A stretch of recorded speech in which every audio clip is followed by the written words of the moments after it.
and despite the fact that there are good things in this bill that do support law enforcement, that because the majority party decided to take those provisions and instead of coupling them with provisions to promote criminal justice reform, or even just with nothing, instead we have a bill that combines more protections and support for law enforcement with provisions creating a lot of new or expanded crimes with a lot of arbitrarily, I think, selected penalties that won't do anything to make Iowa safer, that won't do anything, in my opinion, to protect law enforcement, but basically sends a message to Iowans and to Iowans who feel the need to protest to protect their rights that, okay, you want to come to the Capitol and yell and scream?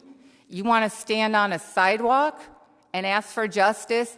That's fine, but guess what? We just made it a lot more likely that if you do that, you're going to get arrested, you're going to get charged with a high-level misdemeanor or even a felony for doing something that right now is either not a crime or a very low-level crime, and that'll show you. Now, these people are still going to protest because this is their life that they are dealing with. This is, these people really care about what they're saying, and they have a legitimate point.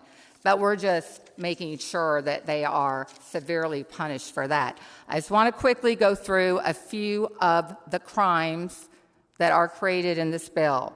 Okay, so let's do this one. There's several, I'm just going to do a few.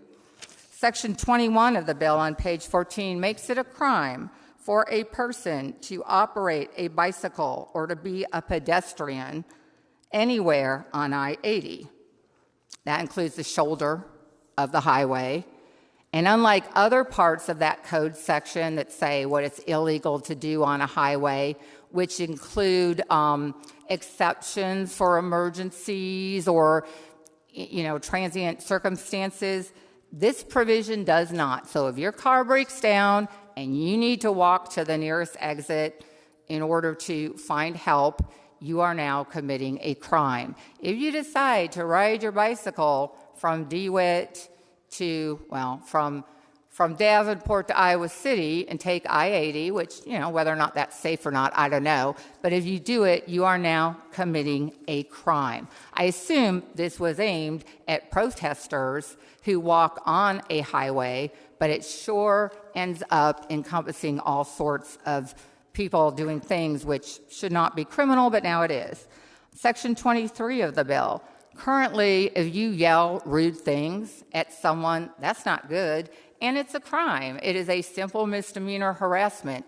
Under the bill, if you do that in any public place, a library, a park, a restaurant, but mostly a street, a sidewalk, it is now an aggravated misdemeanor. So we're jumping up a penalty from a simple to an aggravated. Again, I'm thinking that's going to come in handy when there are protesters yelling rude things at police officers, which is rude, and they shouldn't do it.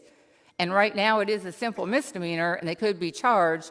Now they're looking at an aggravated misdemeanor carrying up to 2 years in prison for being rude and annoying.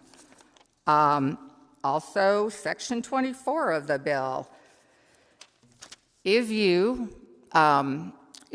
damage in any way public property when you commit criminal mischief, you deliberately damage public property, even if it's trampling on a flower bed or knocking over and denting a garbage can. Before, that would be a simple misdemeanor. Now it's going to be a Class D felony carrying an indeterminate sentence of up to 5 years. Now, I'm sure we'll be told, oh, no, that's not going to be used against teenagers running across a park's, flower bed. It's just going to be used against protesters who are jumping on benches and ripping them apart, or who are writing bad words on statues. And that's fine, but then that's the way the proposed new code language should be written. It's not. It criminalizes all sorts of conduct that currently carries a penalty of up to 30 days in jail. now these people are all felons. And again, maybe they won't be prosecuted. Maybe they're not going to prosecute people like me who look like me when I do something like that. But I'm pretty sure we're putting this in the code for a reason, and somebody's going to get prosecuted for that. Finally, disorderly conduct. Currently, if you block a sidewalk, it's a simple misdemeanor. Under the bill, if you block a sidewalk, it's a serious misdemeanor. And if you do it in a group of 3 or more people, and there's any yelling involved, and people have to maybe walk around you or it in some way hinders their ability to move forward, it doesn't have to stop them from moving forward, just making it a little more difficult. That's now an aggravated misdemeanor, carrying up to 2 years in prison. Again, I wonder who this is aimed at.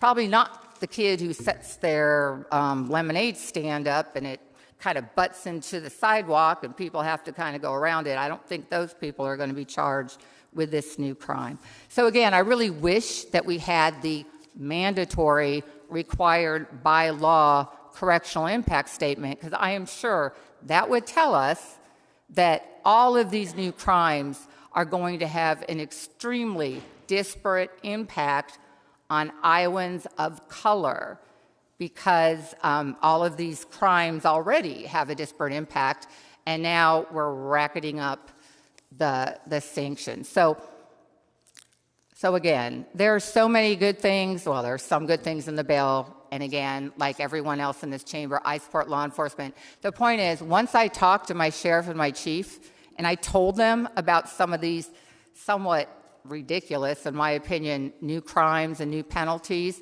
they understand where I'm coming from when I told them that as much as I support y'all, I can't vote yes on a bill that targets a specific population of Iowans, and in my opinion, for no reason other than to teach them a lesson, send them a message, which is basically sit down and shut up. So I'll be a no on the bill. And again, I kind of think this debate right now is illegal, but I guess we'll find out.